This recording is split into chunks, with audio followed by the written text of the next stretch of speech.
Assalamualaikum ikrarlık izli kurmanlar, keşkanlar hayırlı olsun. Ben Adil Eruygur. Her 15 gün bir katım institutimiz tarafından ötküzülüyorken tarih sohbetleri namlı programımıza hoş geldiniz. Bugünkü programımızın kıymetli mühim olsa hemen lağı konuştuk. İnstitutumuzun müdürü şundakla Acedip Üniversitesi Edebiyat Fakültesi Tarih Bilimi Okulu Dosyent Doktor Erkin Ekrem Malum oldu. Erkin Malum hoş geldiniz. Hoş bulduk, rahmet. Biz tarih sohbetlerinden bu programımızda aldığımız bölümlerde Uygurlar ve Uygurlarla münasebetlik hukumlarını ve atalgılarını inaklap şehirlep ötüyorduk. Biz bugünkü programımız olsa gelmişinin devamı üstünde Uygurlar'ınki tarihten biri siyasi, iktisadi, medeniyet, bilim, sanat qatarlıq cəhətlərdə oturuq qoyğa yaki yaratqan, yaki vücudqa çıxarğan neticeleri ve utuqlar üstüde kısqaça toxtalıb ötümüz. Erkiman aldı bilen şu en dairlik bir sağı düştüm burun Uygurlar dese yaki tarixta yaki çoğ tarixçilar Uygurlar dese qandaq bir ifadeler bilen yaki qandaq bir tuyğu bilen söz qıldı yaki til qaldı. Qandaq tərif düşürdü Uygurlarni? Uygurlar degan vaqtida bir ig'iz gap bilanlar İslamiyet'ten evvel yani 11. asırdan evvel umumi Türk halkınınki medeniyetine to'shigan xalq. Yani Uygur bo'lmasa, yani İslamiyet'ten evvelki Türk halkınınki medeniyeti mi kalmaydı. Onun sözde şunda kıyım buldu. Şununla bu meyli Türkiye'ninki şu tarih derslik kitaplar olsun. Meyli Kazakistan'ın çıkargan 5 tomluk Kazakistan tarihi olsun ve Özbekistan'da çıkargan münasebetlik tarihler olsun. Yani Uygur'unu kayırıp koyup ötmüşteki tarihini, yani kadimi tarihini yazamaydı. Bu şimdi ekmetlik. Bu nime için bunda ekmetlik oldu degende bu Uygurlar şu bulup mu şu 745'te Orhun Uygur devletini kurgandan keyin Xitay menbeleri yazgandek Köktürk devletininki medeniyeti siyasi başkuruş ve siyasi kurulmanın üstüde kurup çıkan deydi. Demek ki o bir esasının üstüde kurup çıkan. Şununla o terakki kıldıralaydı. Şununla bu 745'ten 840'a Orhun rayonundaki bütün medeniyetlerin yani tıl, yezik, saz, müzik, dans, işlep çıkırış, hıl işlep çıkırışlar var. En mühimi şu rayonda en kök şehir sağlam bir millet ve ticaretini en kem kölemde hem Orta Asya bile hem Xitay bile hem de şark taraftaki bu Kıtanlar, Tatabiler, Koreliler degendek. Bunlarla mı ticaretlerini kılıp güçlü bir devletini yaratkan. Şununla bu Köktürk mü şunda bir medeniyet yaratkan ama Köktürklerden mi aşırı kılıp etkende. Misalga 840'dan keyin şu Kırgızlar Orhun rayonuna hakim oldu. Kırgızlardan keyin Orhun rayonunda bir medeniyet kalmadı. Bu gapni ben demedim. Bu Wilhelm Bartholt'un degan gibi. Wilhelm Barthold hem de Orta Asya tarihçilerinin dadısı hem de pir hem de. Çünkü onun dinkinle o rayonda nurgun dersler yok. Misalga Divan Lugat Türk'te öteken degen yani siyasi merkez öteken bu. Öteken maddesiga qaraydigan bo'lsak, u yer Tatarlarni yashaydigan bir yer deblardan o'tkazib o'tgan.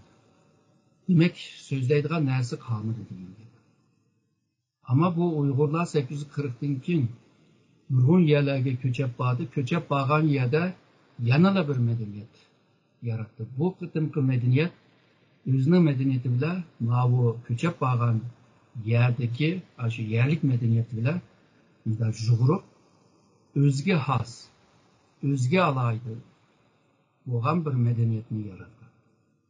Shuningga bu Uygurlar desa, tabii qadimiy Uygurlarni ashnaqdaydi hamda Tabii sualıga karşı mesela kısa bir cevap vergen oldum.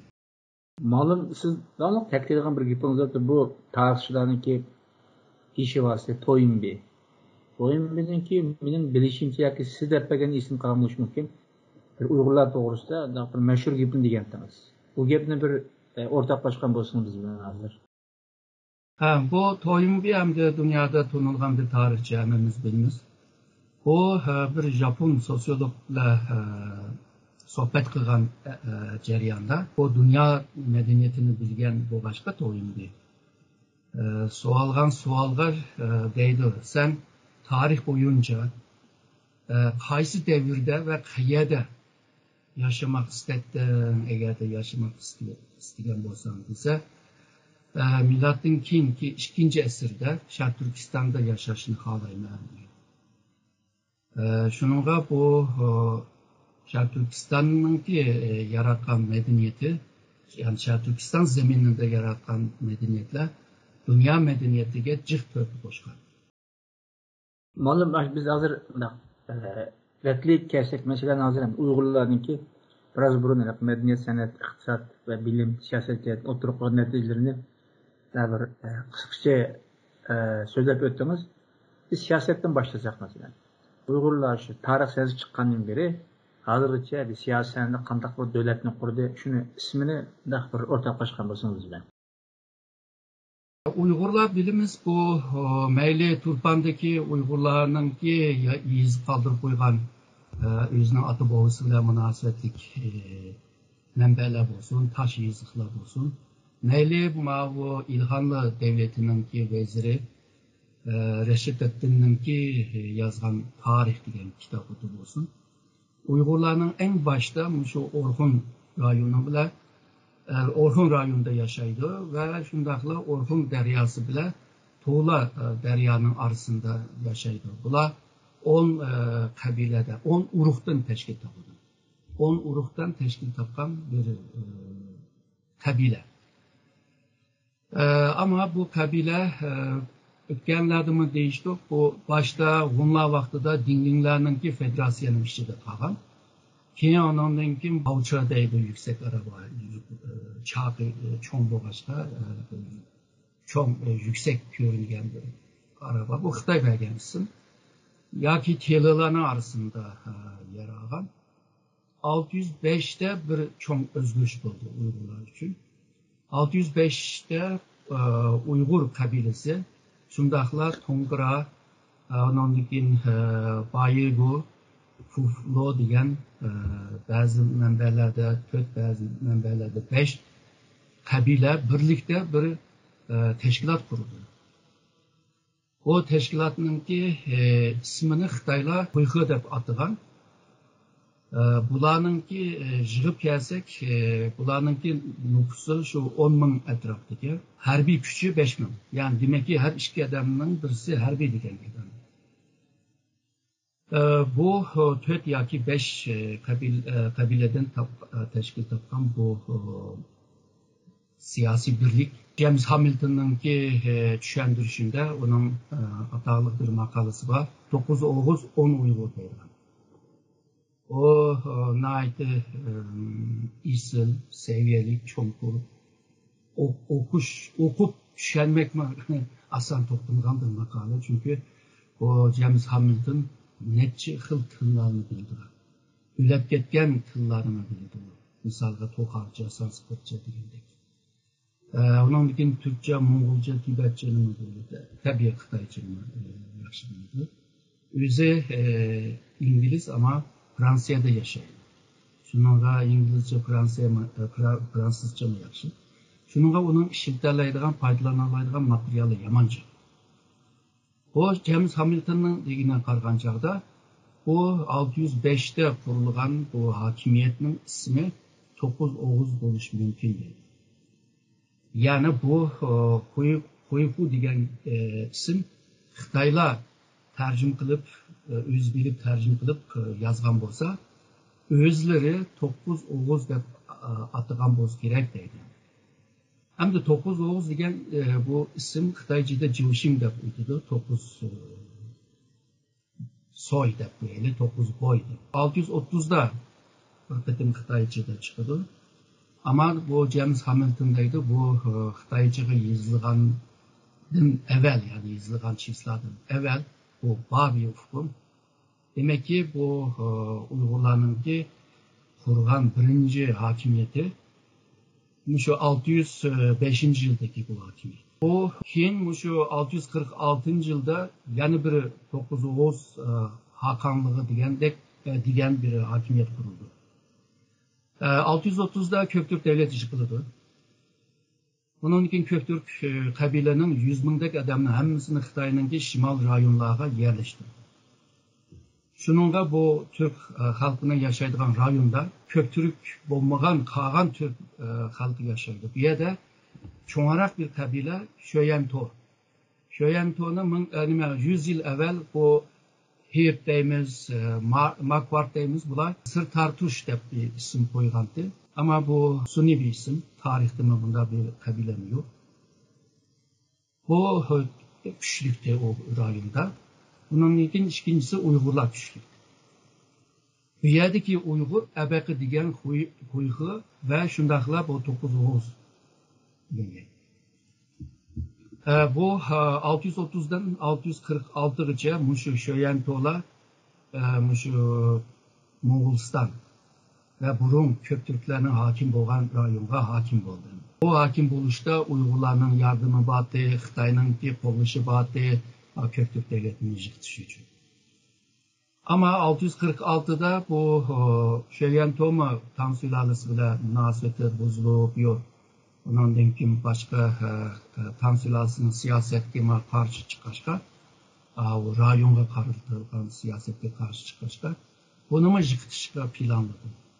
Şununla bu Şöyento'nu yıkışta Uygurlarını şundakla Ebeki diyen Oğuzlarla birlikte yıkışta tırıştı ve yıkıldı. Yıkılgandan kim hem de Uygurlarının reisi Tomito hakimiyetini kolga aldı ve Orhun rayonunun kahanlığını ilan kıldı. Bir yerde yana şu birlikte Ebemen diyen 605'te kurulgan o birlikteki kabilelerle birlikte kurdu. Bu hakimiyet 686'da yıkılış mümkün. Hep ben bir makalimde bunu iniqlaştırmıştım. Nima uchun bu 686'da deyimiz deganda? Çünkü bazıları soraydı. 682'de ikinci Köktürk devleti kuruldu. O İltirişgah Han devletini kurgan vaxtıda bugünkü Cenubi Moğolistan yani Ordus rayonunda ki Karakum degen şehirde ilan kıldı. Ama onun şimalıdaki Gobi çölü ve Gobi çölünün şimalıdaki Orhun rayonuna hakim emasdi. Şununla Orhun taş yazıda Muşu 9 Oğuzlarla ne çıkıttım can kılganlığını Xitaylar bile Mavu Kıtanlar bile hatta Mavu 10 ok degen Garbi Köktürklerle ne çıkıttım uğraşkanlarını can kılganlarını yazıdı. Bu can kılış cereyanda Muşu Nimi'nin meslekçisi İltirişgah Han'ın meslekçisi Tonyukok. Bilge Tonyukok dedi ki Orhun rayonga hakim olmakça bütün Türk alemine hakim olmaydı. O cenupta yani bu Ordus rayonunda yani Cenubi Moğolistan tarafta kurulgan bu hakimiyet yerlik hakimiyet buldu. Umumi bir üst hakimiyet buluş için yeni bir iş lazım da Orhun rayonunda. Bular can kıldı, can kılıp 4 yıldan kim bunun kim 9 Oğuz hakanı yani Uygur hakanı Baz hakandaydı. Baz degen gep bekiniş degen gepti. Baz hakanı onun kim öldürdü. Öldürgenden kim ikinci Köktürk devleti şununla bu Orhun rayonuna hakim oldu. Bu hem de ikinci bir hakimiyet Uygurlar. Bu Köktürkler, ikinci Köktürkler mi şu 741'den başlap o hakimiyet talaş tartıştan tüpeyle çürülüşü başlaydı. 743'e kelgen çağda Basmil Hakan Uygurlarını Əbəqi degan Uyğur əslində o nurgun Oğuzlar bilan birlikdə qurğan o birlikning ismi. Bu 9 Oğuzlar, Uyg'urlar bu bir qanotini tashkil qildi. Qarluqlar bir qanotini tashkil qildi. 2 yildek bir jang qilib, oxiri Ko'ktürk davlatini yiqitdi. Ko'ktürk davlati yiqilgandan keyin Uyg'urlar Mao Basmil hakamlığını yiqitdi. Ve 3. Uyghur devleti 745'te kuruldu. Kurulganda mı Əbəqəmən degan o Oğuzlar bilan birlikte kurdu. Yani Uyghur kabilesi 10 Uyghur, 10 uruktan teşkil tapan bir kabile. Ondan keyin bizim bilgen o Tongralar deyimiz, o İzgiller deyimiz degandek kabilelerle birlikte kurgan. Bu 740'da degandek Kırgızlar, ondan keyin Şato Türkler deyilgan bir Türkler var. Bularınki hücum kılışı bilen. O hücum kılışıma Uyghur devletinin içindeki bazı generaller, bazı vezirler sırttaki adamlarını davet kılıp can urup selinler sizlerge paydı verimizde yani özünü urdurup o 840'daki devlet yıkıldı. Tabii nimde bunda bir yıkılışa sebep oldu degende aslında şu 839 yıllarda kuraklıklar bulup gitti. Ondan keyin kesellikler paydo bo'ldi. Hazır mı bilvatımız var yuqumluk keseller, aşına keseller. Bu keseller ve kuraklıklar nime yaratıdı degende mayli qaysi Türk halkının kurgan hakimiyeti olsun, bu hakimiyetler hemisi kabilelerinin birligi bilan kuruldu. Şununla bu devletinki insan gücü, harbiy gücü, iktisat gücü, nüfus gücü hemisi kabilede bulundu. Ama merkezdeki hakanda bulmaydı. Devletininki şu %80 gücü, hatta 90 gücü şu kabilelerde bulundu. Bunda kurukluk deyimiz, kesellik deyimiz, bu mesele çıkan çağda bazı kabileler şu birlikten peçip çıkıdığan ahvallar var. Kaçkandan keyin hamda ne kaçsa deb, ondan keyin Hakan adamlarını yedilip, onunla can açıdı, uruşudu, onu terbiye kılman deb tirişidi. Şunun bilan cidal çıkış başladı. Muşunda bir paytda Əbəqəmən degandek bazı Uyghur generallar ve bazı Uyghur hakamlar başka halklarına çağırıp ekilip uruş veringlar deb hakimiyetini çubulaydı. Hakimiyet çubulgan vaxtıda hamda Uyghur tarihinde bence en içinişlik bir devir yaşandı. Uygurlar 4 tarafga kaçtı. 4 taraf deganim haqiqiy 4 tarafda. Şarq tarafda desek Xitaylarga, yani Xitaylarga, mushu Tatabilarga, ma'u Koreyaliklarga qaçqanlarga. Ondan keyin Uygurlarning hakimiyeti astidagi Shirvi deydigan kichik hakimiyetler var. Bundan keyin Qirg'izlarga tutilib qolganlarni Qirg'izlar bulab ketdi. Xitoyninki chegarasiga shu Setichimninki yeniga qechib kelganlar var. Bu Uyg'urlarning hammasini bulab talab ketdi. Yani qo'ylarini, hayvanlarını bulab ketdi. Qizlarni, xotinlarni bulab talab ketdi. Ondan keyin shu boyliqlarni hammani qechib ketdi. O ishning qo'lda bizim bo'lmagan Uyg'urlar shu xalqlarga yem bo'lib bergan. Bu yerdagi yig'lar, o'limlar, shu har kun yaşandığında, shunga shu nurg'un Uyg'urlar başka kabilelerge sınıp ketdi de o tarixning içinde. Yani tarix cereyanının içinde. Ular yo'qolib ketdi. Hem de yana bir kısım Uyg'urlar bugünkü Gansu'nunki G'arb-Shimol rayonlarga keldi. Bu yer kelishninki sebebi bu 795'te Uyghur hakimiyetinin, devletinin hakimiyeti bir özgürlük oldu. Ötkende mi dedik? yani Yaklakar ailesi başvuruvatkan bir hakimiyetnin yeriga Ediz yoki Adiz'nin bir kabilenin balısı Hakan oldu. O Uygur Hakan'ın evlatlık balısıdır bu. Şununla Yaklakar ailesini hemsini Xitayga qo'g'lab etdi. O'tganda yeni bir nima tash yiziq chiqdi bu Şiyanda. Hem Türkçe hem Xitayca yozilgan. Yani Kurichov degan bir shahzodaninki tash yiziqi. Buma shu 795'ten keyin Xitayga qo'g'langan vaqtida Chang'anga kelib qolganlar, değil mi?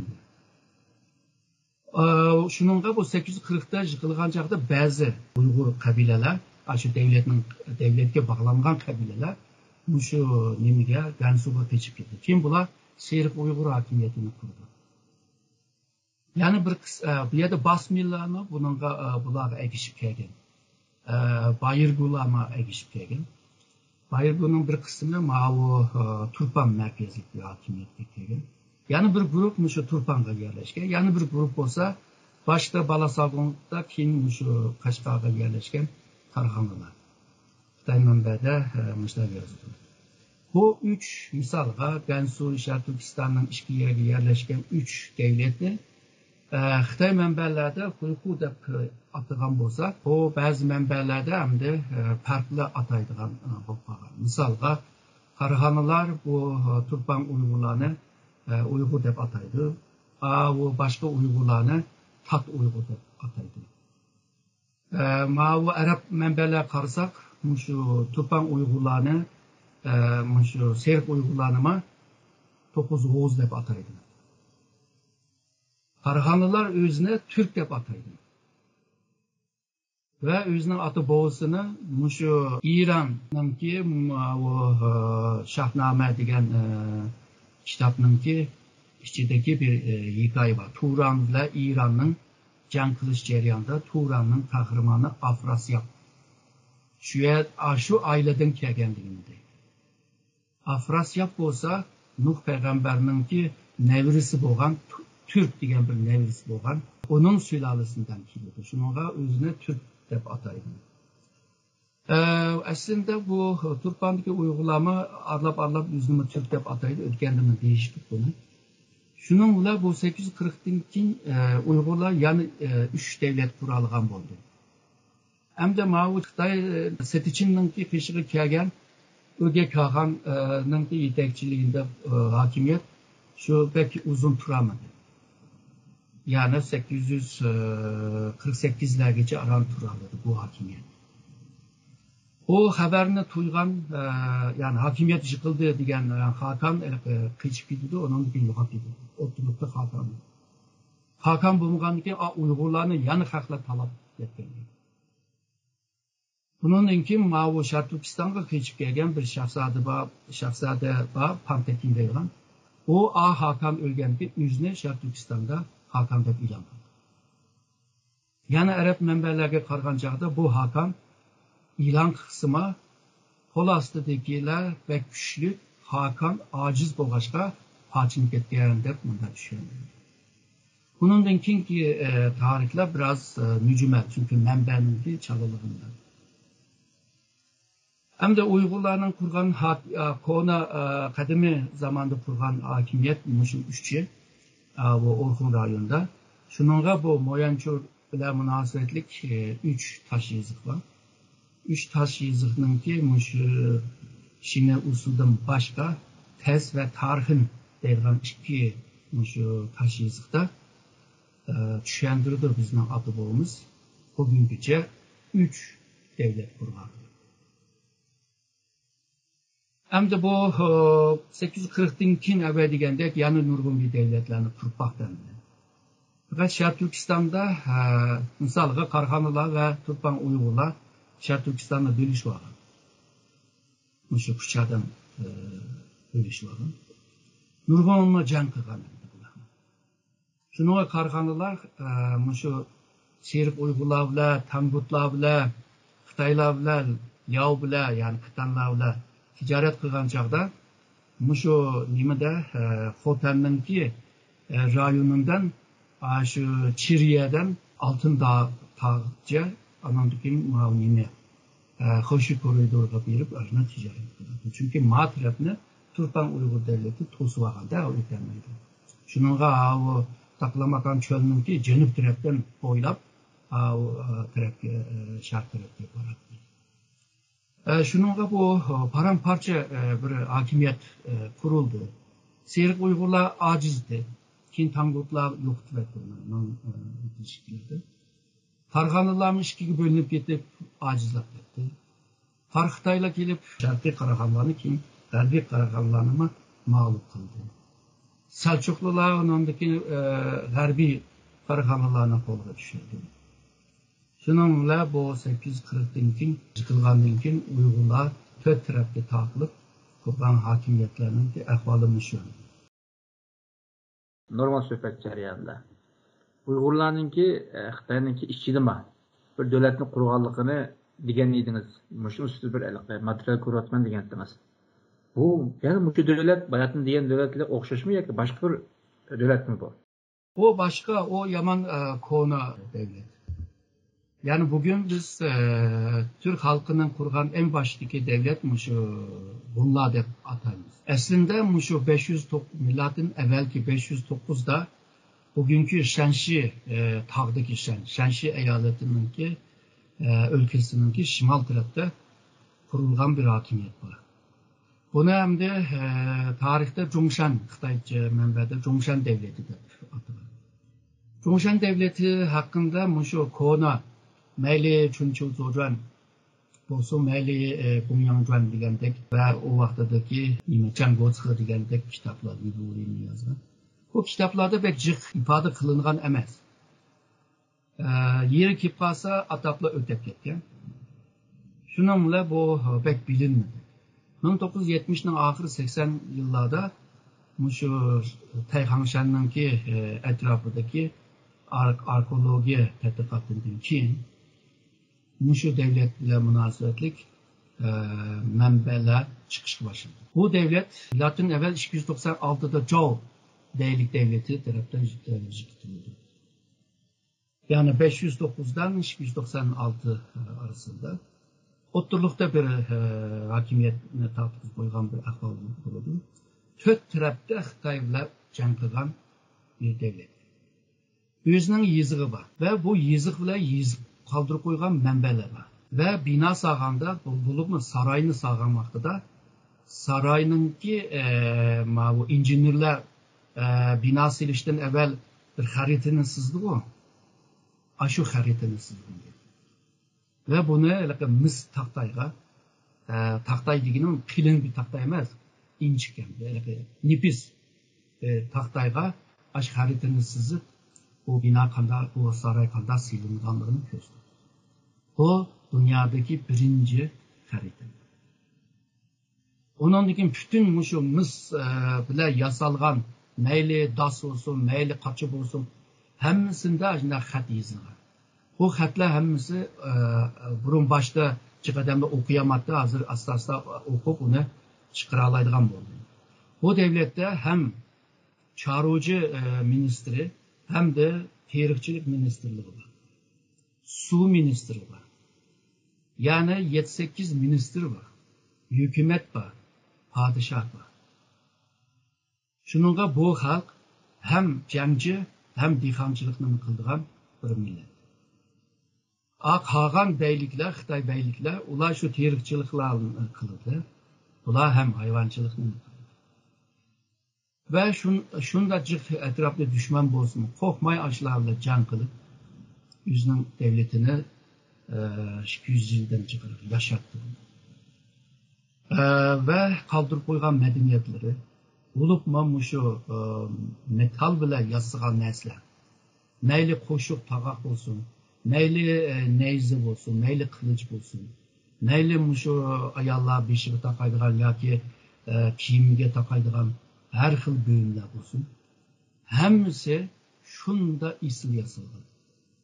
Bazı yasalgan narsalar, altın bilan yasalgan narsalar, avaqi degan buyumlar, onu bugünkü adamın yasashni qiyin to'xtaydigan. San'at jihatdan, müzik jihatdan, dans chetde bular en ilgar bir seviyege kelgen. Hem de bu Xitay mənbədə bunu Şenyunlar kurdu deydi. Şenyunlar şu milattan evvel 7. əsrdeki Ak diyilerinin federasiyanın içindeki bir kabile.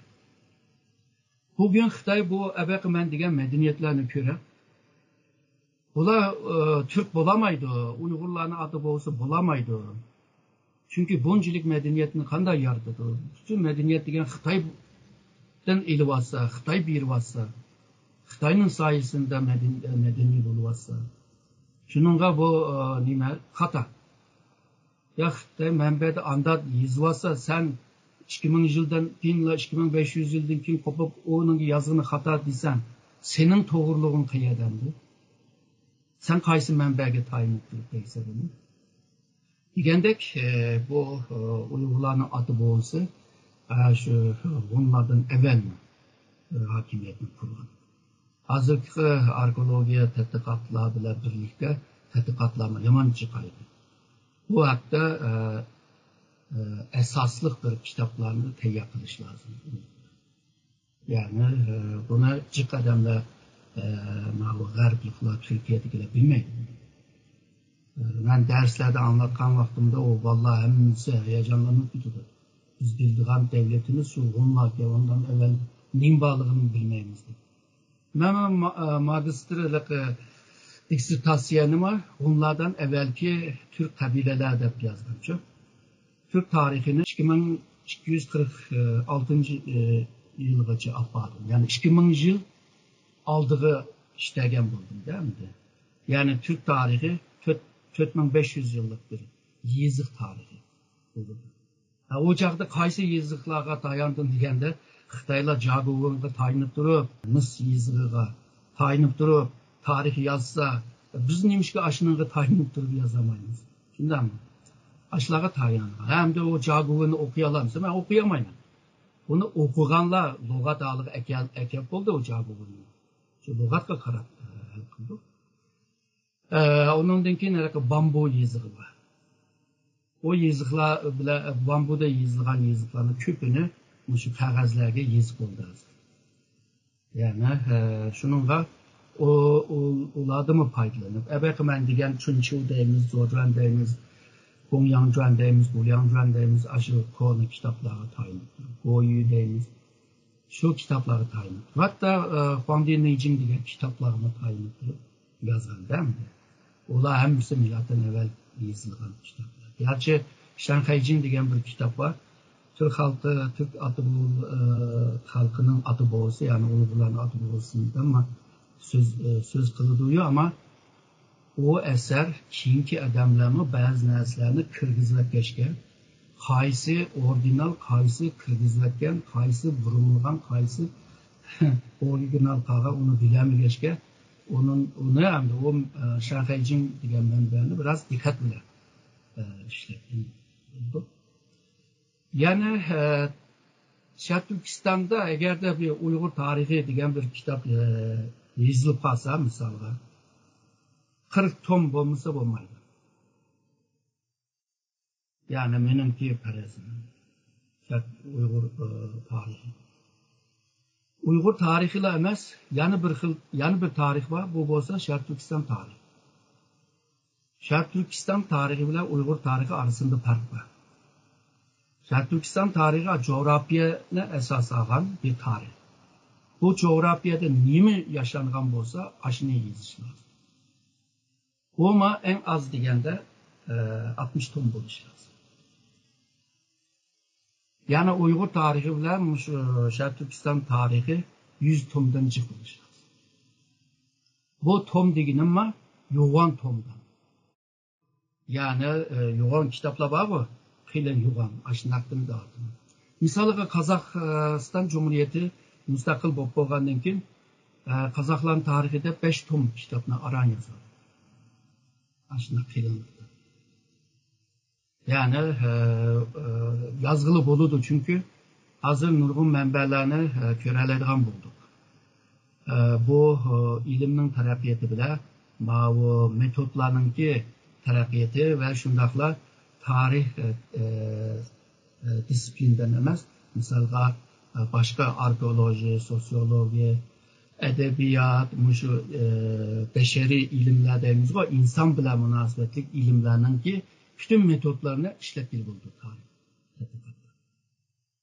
Aşılarını işletken vaxtida yeni narsalar chiqadi. Burun ko'zimizdan kechib ketgan va o fuqum, o ism ustida cho'nqur tushunamagan nurg'un narsalar yengilab o'tirib chiqadi. Shunga yozg'ili bo'ladi buni. Yolg'izlar bir Nebijanmi, mushu yaqinqi 100 yil tarixini 13 tom yozman davodi. Agar tirishsimi yana 20 tom chiqadi. Shunga bu Uyg'ur tarixi bo'lmay turib, tabii bu haqiqiy tarix. Haqiqiy tarix deganim, o tarix voqealarla yaqin bo'lish lozim. Bizningki xiyolimizni ichiga kirgizmaslik lozim. Agarda bizning xiyolimizni kirgizayotgan taqdirda, vaqtida bu yag'an bir tarix bo'ldi, yag'an tarixdan olgan tajriba savob yag'an. O yag'an tajriba savob bilan bugungi meselelerni hal qilamaysan. Bugungi meselelerga bir foydasi bo'lmaydi. Shunga haqiqat.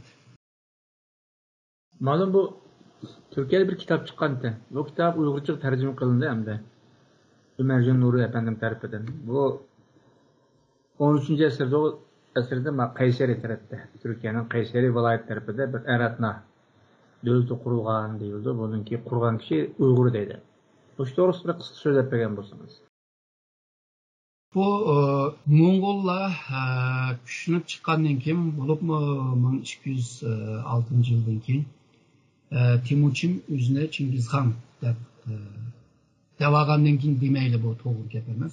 Saylangandan keyin deyli. Chunki qurultayda saylanadi. Chingizxon deb saylangandan keyin, ya'ni Tingizxon, ya'ni Dengizxon. Çünkü Mongollar bo'lsin, umumiy Türk halkı bo'lsin, yeryüzüne, quruqliq yeryüzünü to'rt bulung deb ko'rdi. Misalga Orxon taş yazığında to'rt bulung deb yozildi. Ne aşı Uyg'urchadagi yozildi. To'rt bulunggacha bor dedi. Yani dünyanın hamma bulungi bepuldi degan gap ketdi. Misalga ilki Kağan'ınki yazıda Türk beyleri mushu Xitoyga, Tang sulalasiga xizmat qilaman deb dunyoning to'rt bulunglariga bordi. Ham ko'pinglar o'ldinglar. Ölüp sunyaklarimga ah taqdek bo'lib ketdi debchi. Shuningga to'rt bulungninki atrofi dengiz deydi. Hamda bu Chingizxon hamda Tingizxon degandan keyin dengiznimi ichiga olgan xonda hamda yolg'izlar yer yuzini olgan emas. Shuningga Chingizxon deydi, mushu Mongollarning etining dasigan hamma yer Mongollarning birdir. Yani bütün jahonga hokim bo'lman degan bu. Bu onundan keyin kuchlanishga boshladi. Keyin Nayman devletini yıktıverdi, Altay rayonunda. Nayman devletininki veziri, Tatar Dumla degan adam bir Uyg'ur. Bu vezir qaçqan vaqtida tutilib qoladi, tutilib ondan keyin qo'ynida bir tamg'ini tiqib oldi. O qo'ynida nimba deb aqtirib, buningda cho'qim oltin, kumush degan narsalar bor deb o'ylasa, bir tamg'i chiqqan. Hammadan boyliqlarni qaçsa, sen nimishga kichik tamg'ini ekmangiz desa, o bir hakimiyetdir. Chingizxon aqlli bir adam, o'qigan adam emas. Men to'la an deyman bu. An seviye demayman. Çünkü Chingizxonda seviye bormi desa, o o'qigan adam emas. An bor. An bo'lg'achqa dedi, bu adam muhim bir odamdir.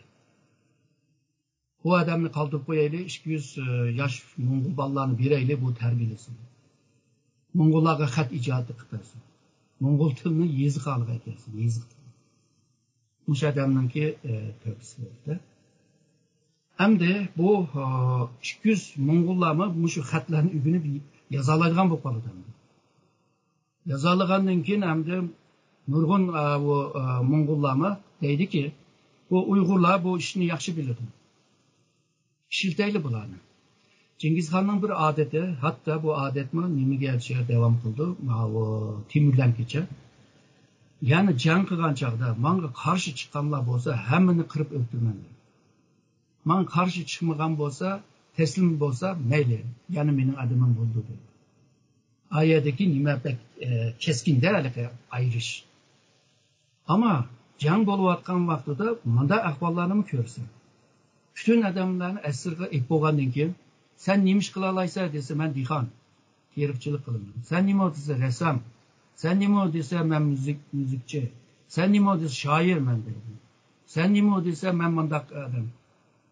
Hünərkarlarni hammani ayirib qo'yib, qo'lidan shu ish kelmaydigan hammani o'ltirib o'tgan. Onu O'rta Osiyoda shuni qildi Cengizxon. Ondan keyin nevrisi bo'lgan Hülaguni O'rta Sharqqa qarta safari bo'lsin. Mayli onunki yana bir nevrisi bo'lgan Batuxan. Yani o'g'li Chuchining ikkinchi bolasi. Ular shu o'xshash ishni qilgan. Hünərkar, yani qo'lingda bir ish kelgan, men buni ep qo'yib, qag'inini o'ldirgan. Chunki bu Uyg'urlardan mushuni ko'rdi. Cengizxon Cengizxonlikni e'lon qilmasdan avval qolgan Mo'ng'ul qabilalarni va Uyg'ur qabilalarni yoki Türk qabilalarni birlik holiga akilish jarayonida Cengizxonga maslahatchi bo'lgan Uyg'urlar bor. Cengizxonningki mollarini O'rta Osiyoga olib setib akilib, undan keyin foydasini bergan Uyg'urlar bor. Ve Cengizxonning O'rta Osiyo safar chiqqan chaqda yana Uyg'ur maslahatchilar bor. Bundan keyin egallagan yerlarda ba'zi valiyliklarni Uyg'urlarga bergan. O'rta Osiyo, Sharq Turkistonning shimol tarafidagi yerlar. Yana birisi bu Cengizxon O'rta Osiyoga safar qilmoqchi. 2018'da. Bu seferden evvel Turpan'daki Uygur Hakanlığa xat yazıldı. Ya da adam evidir xat yazıp. Ya bana teslim bol, ya öl. Teslim bolsan, benimki 5. oğlum bulursa, eğer de teslim bolmasan bu mu yok? Olsa kızımlı mı seninle toy kızım? Yani hem damat bulursa. Bu çortekinme naiti hoşal. Boğan boz gerek ben bilmeyim, ben üzem davadım bunu. Makul değil. Ama kim kız bile toy kılamadı. Ama 5. oğlu dekli oldu. Yani dek. Resmi anda emesden yüzünki kötü oğlu var bilirler. Çoğun oğlu Çuçi. Cengizxonning ayolini Merkel'le kabile epqechib ketdi o. Necha oydan keyin qaytib keldi, qarasa tug'ish az qoldi. Bu bola kimning? O Cengizxonning ichiga kirib olgan bir qurtdan o'lgichi chiqmadi. Chuchi degan gapma avu degan gap. Avu. Yani benim balam emas degandek bir gapda. İkinci balası Çağatay'ımdı. Çağatay'ımda bu nima bo'lalayman deb, Hakan bo'lalayman deb jiqtirishib, şunun aksiga bek nim qiladi. Aksiga qarshi yomon gaplarni qiladi. Misolga sen dadam ma'lum bo'lmagan balasi debchi. Shunga Chuchi dadasininki ishonchligini, amroqligini qo'lga tushirish uchun bütün jangda, her zaman qiyin jangda oldi safda. Dadasından 2 yıl evvel öldü. Cengizxon 2 yılda rahat yaşadı mı bilmem ama o 2 yıldan keyin kasallandı. Yani qaytib kelsek, Muşu Turpan Uyg'urlar Cengizxon teslim bo'lgandan keyin Cengizxonning talabi bilan 100 ming adam bersa ma'lumdi. 100 ming adam Cengizxonga ergishib, onunki O'rta Osiyo safariga chiqdi. Bu safariga chiqqan jarayonda Uyg'urlarningki diplomasi, yeziqchilik, yani diplomasi yeziqchilik bo'lsin, mayli katibchilik yeziqchilik bo'lsin, moliya ishlar, ma'rif ishlar degan ishlarga mohir bo'lgandan keyin Cengizxonning hokimiyati mushu Uyg'urlarni jiq ishlatgan. Chunki Uyg'urlarninki yeziq savodi bor deb qo'yaylik. Keyin bu 1271'de Kubilay bugünkü Beijing degan yerda, ya'ni Xanbalıqda hakimiyetni e'lon qilgan chog'da hakimiyetga nurg'un Uyg'urlarni akadi. Chunki bu Mo'ng'ullar jangchi bular. Hakimiyetni qurgandan keyin hakimiyetni boshqaradigan odam lozim. Her qadam, ya'ni boshqarish qadamida odam bo'lish lozim. İşkencelik bo'lgan odamlar Xitoy emas. En işkencelik adamlar Moğollardan başka şu Uygurlar. Yoki başka Türkler misal, Qarlıqlar misal. Bazı yerde Araplarma var, Perslerma var. Ularning soni nispeten az. En köp Uygurlar. Yani bu Cengiz Han'ın hakimiyeti, Kubilay'ın hakimiyeti bilan birlikte Muşu Şark Türkistan'ın Uygurların nurgunu aşağıya berip işledi aşağı hakimiyetler. Şununla bu Kubilay'ın hakimiyetinde, Yuan sülalesinde nurgun Uygurlar şu vali, ülke valisi var mı? Aşına boğar. Misalga şu Kubilay'ın hakimiyetini kuruştan evvel bugünkü biz yine ismini atlamayımız Beşbalık diyen yer var. Yani Türkmen'in şimaltı. Beşbalık'tan kelgen Uygur jangchilar var. Ve şu Kubilay'ın jang kılıvatkan jarayonda Uygurlar özününki şu kabile bile, bir ailesi bile çıkışka bulamın bir grup oldu. Kubilay'ınki hakimiyetin harbide 3 marşal var. En çoğunda hem de generaldan çoğun. 3 marşalın biri Uygur. Ebette diyen Beşbalık yerdeki Uygur. Ahmet ismi. İsmi de Allah belirli oldu, o Müslümandı. Ve onunki serveti, yani pulu, baylığı, bütün şu Yuan sülalesinin bütün baylığının 1/3. Hatta bazıları deydi 20'di. Bundakta bu adamı yok etiş lazım. Hakimiyet bunda güçlük adamını kalamaydı. Her kanda hakimiyet karşısında güç istemeydi. Ve aldap saldap bununla Betnam çaplap onu öldürüyordu. Ama ötkendime dedik bu Yuan sülalesinde meşhur ataqlıq 36 Uygur vardı. O Xitaylarınki yazganları. Ötkendime dedim bu Türkiye'deki tarihçi Bahattin Ögelme 36'da mı çıkarıp bir doktora dissertasiya yazgan. Hem de değil bu Cengiz Han'ın Kubilay'ın bu hakimiyetinde nurgun Uygurlar bo'lgan ekan. 1240'larda Rusiyaga ve şundaqla Sharqiy Yevropaga, bugünkü Viyana'gacha, Polonya, Viyana, Vingariyaga sefer ilib bordi. Bu seferni Batuxan ilib bordi. İlib borgan vaqtida mushu hakimiyetninki abaqman degan katiblik, diplomasiya, yeziqlik degan mushu ishlarda hammasida Uygur var. 1258-59'da O'rta Sharq seferi var. İran merkezlik bir İlhanlı devleti kuruldu. O İlhanlı devletinde ebaqi degandek ma'rif işler, maliye işler, diplomasi işler hammasida nurgun Uygurlar var Mustafa. Yani O'rta Asya'daki Çağatay'da ebeyler var. Moğollar Yavrasya'da TÖT hakimiyeti bile Yavrasya'da bir çoğun hakimiyet kurdu. Moğolistan'da bir hakimiyet var, o başka bir hakimiyet. Çünkü çoğunlar çıkıp ketkende, yurttan çıkıp ketken vaxtida kichik o qilib yurtini qo'g'daydi. Bu TÖT hakimiyette, Yavrasya'nın TÖT hakimiyetinde Uygurlar qilib var.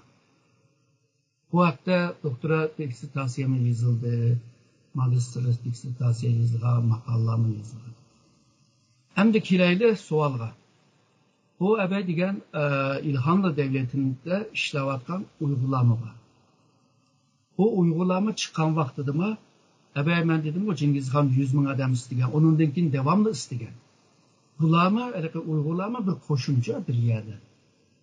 Ne hikayesi? Bular bir birlik. Şununla bu İlhanlı devleti Anatolia'ga hakim bolgan ekan, Anatolia'nı başvurduğun bir valiye ihtiyaç var. Bu valiye saylandı. Bu saylangan valiye Aretna deb ismi yazıldı tarihte. Ve otura Anatolia, Şarkı Anatoliyaga hakim oldu. Bu 1300'nin ahırlarında 1400'nin beşigacha 60-70 yıllık bir hakim. Bu Aretna degan Uyg'ur o'zininki aile sülalini apaganda sülalesi bilan boshqurdi bu yerlarni. Çünkü yerlik halk mı var? Bu sakalı az boğaşka bunu Köse Sultan deydi. Yani sakalı az. Onun için İslamiyetini toluqdaki hakim emesken. Şununla bu Anatoliya kelgenden kim? Eksice İslamiyetini tehima güçlü bir şekilde yiyişte tirişmiş. Nurgun cami saptı. Misalga hazırki Sivas'ta bolsun, Kayseri'de bolsun, Amasya'da bolsun, Tokat'ta bolsun, muşur içki Anatoliya degen rayonlarda nurgun sağan dışında hamamlar yani jündüğün hamamlar ve mescit ve camiler var. Bu Anatoliya kilvagandan kimle müstakillığını ilan kıldı. İlhanlılardan kurtuluyor. Ama nurgun sebepten tüpeyli 60-70 yıl devam kılalı.